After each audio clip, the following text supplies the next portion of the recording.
హనుమాన్‌కి ముందు వీళ్ళు నిజంగా మ్యాజిక్ ఏదో చేయగలుగుతారు అని నమ్ముండకపోవచ్చు. హనుమాన్ తర్వాత నమ్మకం వచ్చుండొచ్చు.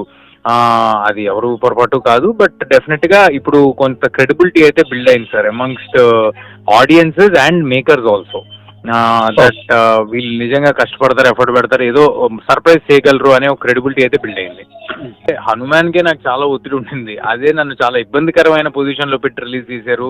అన్ని రకాలుగా చాలా ఇబ్బంది నాకు హనుమాన్‌కి ఉండింది. దీనికేం లేదు సార్. అండ్ మోర్ ఓవర్ నేను పర్టిక్యులర్‌లీ నేను I don't take my previous success to my self. అంటే నేనే అట్రిబ్యూట్ చేసుకున్నాను, అది నాది అని నేనేదో అట్రిబ్యూట్ చేసుకునే మనిషిని కాదు sir any of my successes.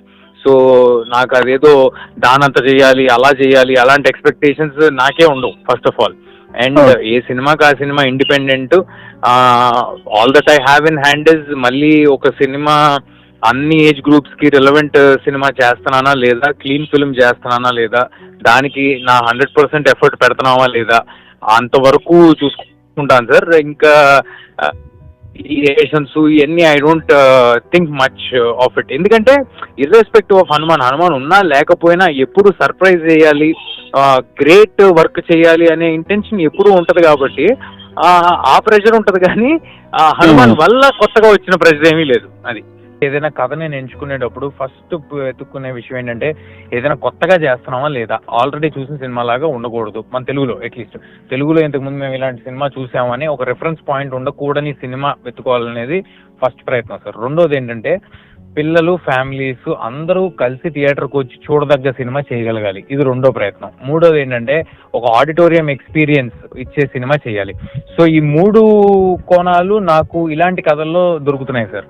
So అందువల్ల ఇలాంటి కథలు చేస్తున్నా, కానీ లేకపోతే I'm more than interested to do an out and out comedy film. నేను నిజంగా ఎదుగుతున్నాను, లేకపోతే ఎలాంటి సినిమా అయినా యాక్చువల్లీ ఫర్ దట్ మ్యాటర్ నాకు లవ్ స్టోరీ కూడా చేయాలని ఉంది ఏదైనా. బట్ లవ్ స్టోరీ చేసినప్పటికీ కూడా అందులో ఒక గ్రేటర్ ఎలిమెంట్ ఏదో ఉండాలి, ఇంకా బిగ్గర్ యూఎస్పీ ఉండాలి, కొత్తగా ఉండాలి. అదే లవ్ స్టోరీ మళ్ళీ చేశాను అంటే నాకే ఎక్సైట్మెంట్ రాదు. My goal is not to make many films sir. Quality is more important, impact is more important sir. అందరూ చెప్తూ ఉంటారు, నేను కూడా డబ్బులు చేసుకోవాలి కదా సార్, ఆలోచన ఉంటుంది. కానీ అన్నిటికంటే చాలా ఇంపార్టెంట్ అయిన విషయం, సంపాదించాల్సిన విషయం ఏంటంటే సార్, ఎంత ఖర్చు పెట్టినా మనం కొనలేని విషయం ఆడియన్స్లో క్రెడిబిలిటీ సార్.